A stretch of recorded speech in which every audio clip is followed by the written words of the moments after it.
In his book, The Politics of Diplomacy, then Secretary of State James Baker wrote that Ambassador Zimmerman strongly advised him to recognize Bosnia.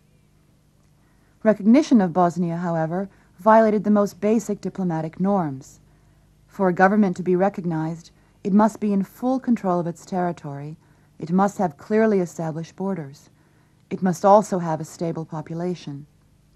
Not a single one of these essential conditions existed in Bosnia in February of 1992, when Zimmerman made his recommendation. U.S. intelligence analysts predicted that recognition would lead to war. Even the Germans thought that recognition of Bosnia would be a serious mistake. Nein, es hat eine Meinungsverschiedenheit gegeben. We did have some different opinions in early 1992, as the Americans supported the recognition of Bosnia, whereas we, the Europeans, believed that we should first establish a framework for the whole region.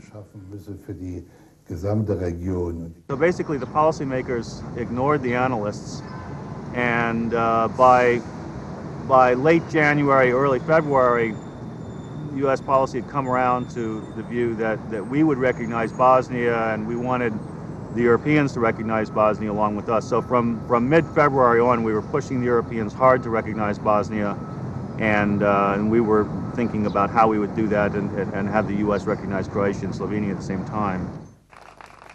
With American support, recognition of a separate Bosnian state was now inevitable.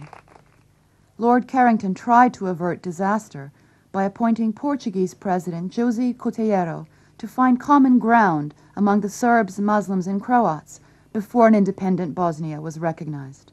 I asked him to go to Sarajevo and to Lisbon and to have talks about with the three parties in Bosnia to see whether or not some agreement could be reached with a unitary state. I mean, an independent Bosnian state, but in some sort of federal idea in which you've got the three communities to agree. The Bosnian Serbs, Croats, and Muslims all signed the pact known as the Lisbon Agreement on March 18, 1992. This set up a central government of Bosnia-Herzegovina and 3 ethnic cantons on the model of Switzerland. It was the last chance, I think, of trying to preserve Bosnia before the war broke out in earnest. If the Lisbon Plan had been adopted, British author and BBC journalist Misha Glenny wrote later, the war in Bosnia probably would not have happened. But 2 days after signing it, following a meeting with American Ambassador Warren Zimmerman, Izetbegovic changed his mind and disavowed his signature. Izetbegovic turned around and reneged, as he's reneged on other things. Zimmerman later acknowledged to David Binder of the New York Times that Izetbegovic had reluctantly signed the agreement to gain European recognition. More than a year after the bloodshed began in Bosnia, Zimmerman also admitted that the Lisbon Plan was not bad at all, but recalls telling Izetbegovic, if you don't like it, why sign it? Zimmerman told Izetbegovic, look, why don't you wait and see what the U.S. can do for you, meaning we'll recognize you and then help you out. So don't go ahead with the Lisbon Agreement, don't accept the Coutinho plan, and just hold out for some kind of unitary Bosnian state.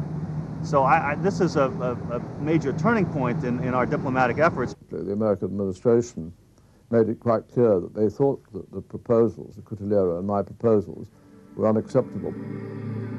With no agreement amongst the Muslims, Serbs, and Croats, and with all sides mobilized for war, the European community voted, as the U.S. insisted, to recognize Bosnia on April 6th, along with Slovenia and Croatia.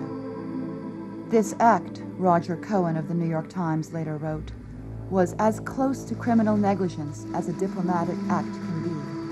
Indeed, international recognition and the outbreak of the Bosnian War were simultaneous. The world put light to the fuse.